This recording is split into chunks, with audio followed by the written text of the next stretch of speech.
Hey everyone, thanks so much for joining on our conversation. We are here with Tara. So excited to get into this conversation with her. We're going to talk all things speaker, pre-event, during event, post-event.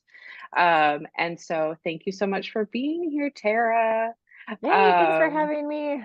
Yay. So we're going to start this conversation series. I had one, I think, gosh, last week or 2 weeks ago. The time has just gone with the holidays, but this conversation starter is really for event planners, marketers, event marketers to help in their event strategy, get some perspective from really great experts that we have on these conversation calls, and then also support for planners to provide resources and people like Tara and their expertise, and then also bringing these ideas and perspectives to help you widen your planning process. So, yay, thank you so much for being here, Tara. Can you give just a little bit of background about you and how you started speaking and what you're up to?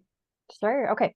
So, first of all, the speaking thing came totally by accident. I did not expect or plan to be a speaker.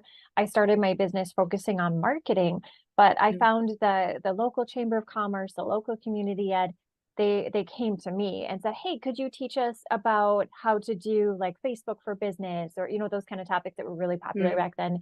I Yes. started my business in 2007, so it's been a minute, Yeah. and I didn't want to. I was like, Hmm. "No, I can't do that. I can't speak. Are you kidding me?" Because I was Getting very in front of people, introvert. yeah. Yeah, Yeah. it's a big deal. It's hard, but at the moment, I also really needed the money, so I did it. Mm. But That's a I good discovered, motivator. yeah, right. If nothing else, it hit me in the pocketbook, right? Yep. But Yep. it worked. I discovered along the way that I love it. And today it's my favorite part of what I do. So over the years, I've transitioned Mm. from being a freelance marketer to a consultant and now to a fractional CMO today, where I work Mhm. with companies, specifically manufacturing, specifically companies going through big transitions. But I still love, love, love the teaching and the speaking side as well. So anything related Mm. to marketing, I speak on those topics. A lot of requests right now for talent attraction subjects, employer Sure. branding, thought leadership, personal branding. Love talking about all those things. So that's what I'm doing today. That is so cool. Love to hear your journey. And I know we're not talking about entrepreneurship, but I feel like it just kind of goes into every conversation of how you can set out to do one thing in your mind, and then you get into it and you're like, oh, wait, actually, this is where my energy is going, or actually, this is what I'm finding that I'm interested in. Hmm.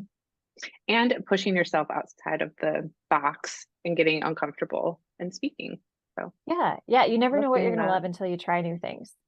That is very true. So, we had a pre-call, so we decided what we were going to talk about, and we talked about a rider. So I want to hear Mhm. your perspective on, as a speaker, what some folks who watch these conversations who are planners, but then also on the flip side, folks who can support events, right? Mhm. So what are some ways that you've seen riders to be helpful or maybe not helpful from Okay. a speaker side? Great question. So from a speaker perspective, the most challenging thing is always, has been, and will be the technology. Mm, The technology mhm. is fantastic when it works. So a lot of that is on the speaker to be there early, to test everything, to be Mm, prepared. I like to bring my own stuff because I'm comfortable with my stuff. But yes. sometimes their setup dictates I use their stuff, which means there could be a Mhm. learning curve in there. So there's a lot of stress around the technology piece when it comes to professional speaking. So the Mm, writer really helps because I can outline here are my preferences. If I had a choice, this is what kind of mic I'd like to have. I'd like to have a confidence monitor. I'd like to have, mm, this kind of sound system, this kind of setup. I want the computer on this side of the stage, or I want the a lectern here, or I want the stage free. You can dictate mhm. what your preference is. And sure, not every venue is going to be able to meet all of those requests, but if it's possible, we certainly appreciate it. So there's that little bit of consistency with speaking and presenting that we kind of know what we're getting into, what things are look like, how it's going to feel. Oh my gosh. Yes. And for sure, as you're talking, you have like moments in your head where you're like, wow, that was a disaster. And then moments in your head of like, oh my gosh, this was so helpful. And I think from a planning perspective, and again, There's no judgment, no shame around any planner who plans their events because we run 1,000 miles an hour. But anything that you can do ahead of time to prepare yourself is so key. And exactly to what Tara's talking about. Do you want a lapel mic? Do you want a handheld mic? Does AV tech provide the computer? Do we need the speaker to provide the computer? Or is it possible to go either way? All these things are so key. And I like to use either like ahead of time, like a Google Doc or like a Google form. When you get really fancy, you can maybe use programs like Rain Focus to really track and report out. So at events, I would usually have like a report to show me who needs what, and then just give that to the AV tech. So then they know ahead of time, like, oh, okay, this speaker at 10 o'clock needs a lapel mic and she's going to bring her own computer. So they know already, and it's not like a mad dash 10 minutes before to get you all prepped. So I love that. I love that so much. And it's just like supporting each other in how to, better prepare your speaker so they're not worried or nervous before they speak. Yeah, and Another if thing, possible, oh yeah, I was gonna say, go if ahead. possible, give them that tech check time and Yes. have your speakers there early. Give Hmm. them a time to test the technology before you have an audience in the room, if at all possible. Totally. Yes. Um, Tech checks are so key. And for marketers or planners who are listening, um, it's I've done it different ways. So like what Tara's talking about before the event, or even maybe a day before the event, if you can have a tech check day and everyone's there, or majority of folks who are there, just to give your speaker and your tech folks a heads up because also Wi-Fi. Oh my gosh. Wi-Fi at the events is like so hit or miss. And I know Terry, you and I talked about like having everything, like having a USB of your presentation, Mhm. having a Google Drive of your presentation, like floppy disk, like just everything. Who knows? That's Right. pretty great. I do Oh my not have a gosh. floppy disk, but I do print it because if Oh, that's if a great if all the idea too. technology doesn't work, at least I have that for like my kind of outline or my confidence, or you just never know. You just never ever know. So I always have three backup options. You've got the digital version that you can access from the cloud, like you said, the flash drive, absolutely got to have that, print copy, and send it to someone else. Send it to someone else so Yes. they have a copy of it too. And if you're using their tech, then they can preload, which is great. Yes. Yes. And again, like if you have your presentation as a link, you can create Mhm. that Google form and have your folks just put it in, a week ahead of time, a couple days ahead of time. Anything to like help with like lessen the heart attack feeling of like, oh my God, my presentation is not working. I think Mm-hmm. that's a really Yeah. hard feeling. Um, Unfortunately, I've only had that happen once. oh, Once in my entire, I'm over 250 gigs, one time where we couldn't do anything to get it to load. And wow. it was so, but the good thing is about learning the hard way is you don't forget. True. Now you do It's all of very these true. things. That was probably very early on, and I have not ever had it happen since because I always have so many backups. Oh, yeah, that's true. When something happens, that you put that into your brain of like, okay, I need to think ahead for the next thing. So, so Hmm. true. And something that kind of goes along the lines of this is like comms and communication to your speakers, to the folks that are supporting the event outside of your team. How can you find a cadence to maybe like 2 weeks out? Hey, this is what you need to know. 1 week out, this is what you need to know. The day out, this is what you need to know. I think that repetition is really important as well to just support folks. Hmm. Yeah, and on my end, I built that into my calendar. I set Oh, alerts to nice. myself to remind me of an event. Depending on, the scale of it, the size of the audience, you might need more check-ins. But I build that into Hmm. my calendar to give me reminders for, so I know when do I might want my slide deck done, when do I want Oh, to check in yeah. with my event planner, when do I need to make sure I have my travel arrangements in place.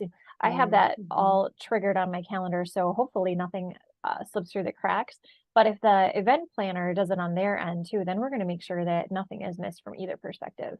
Yeah. Oh my gosh, there's so much to think about on the speaker side, especially with travel, and how travel's been lately with cancellations. And I think weather stresses me out the most in the winter, just making sure everyone can get where they need to go, Yes, um, yes, safely. 100%. So I'm based in Wisconsin as well, and winter weather is a real thing. I just signed a contract for a gig that's 60 miles away, but I said, this is still winter.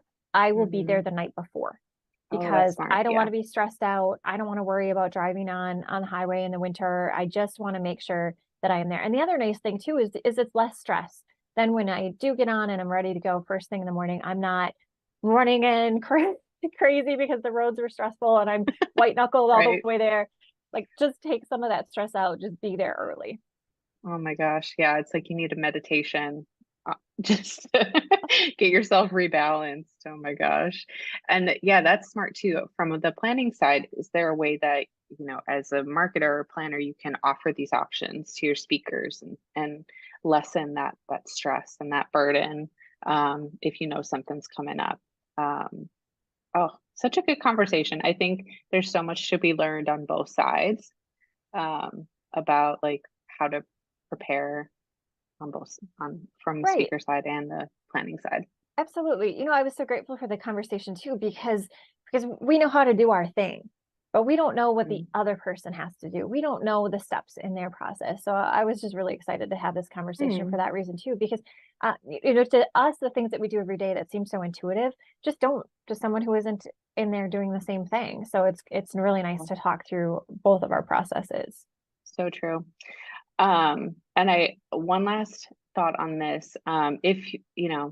If you are noticing that you're not getting in all the information that you need from a planner, what's your best approach as a speaker? Like, how do you usually handle that? That's a good question. So in most cases, email communication is usually enough. Hmm. However, if I'm struggling to get what I need, I always ask for a phone number Hmm. because if you make a phone call, chances are you're going to get either an answer right away or they're going to get back to you quick. And Yeah. that's what I tell my clients too. If it's something that has any a measure of urgency, just call me. Because if I'm not sitting in front of the computer, I might not get that email right away. So just give me a Yeah. call, pick up the phone. And I think people appreciate that too because it's just a different level of customer service that we don't see.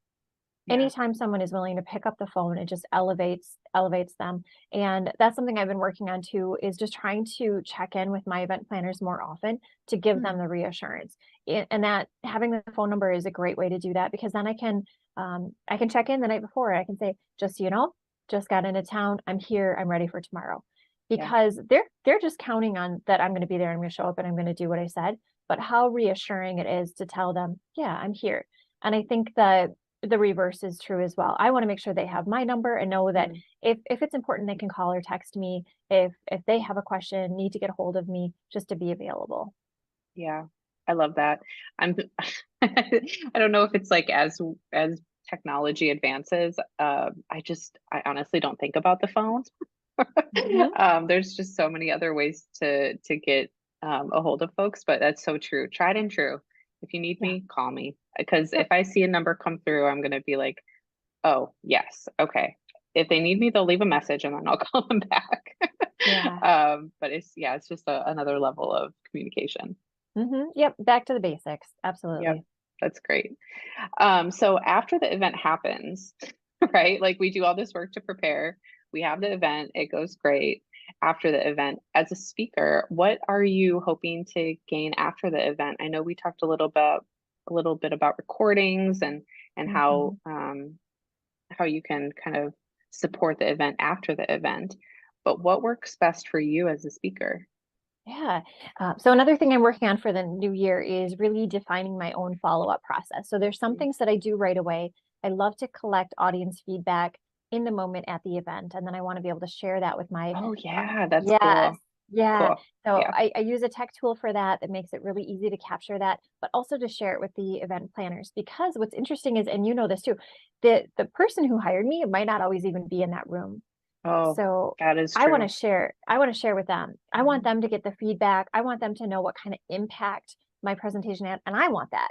because I want to just Sure. continue to improve. I want feedback from the audience so that I can get better at what I do. If there's something that they needed more clarification on, I rushed an area, or it was too rudimentary for my group, I want to know so I can keep Mm, getting better and better and better. So the mhm. feedback thing has to be captured right away and then shared right away. That's really important. You mentioned the recording piece. Yeah.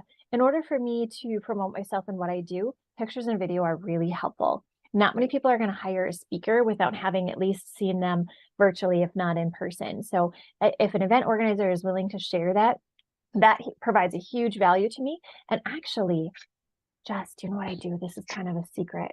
I actually take something off my bill if you're willing to share that with me.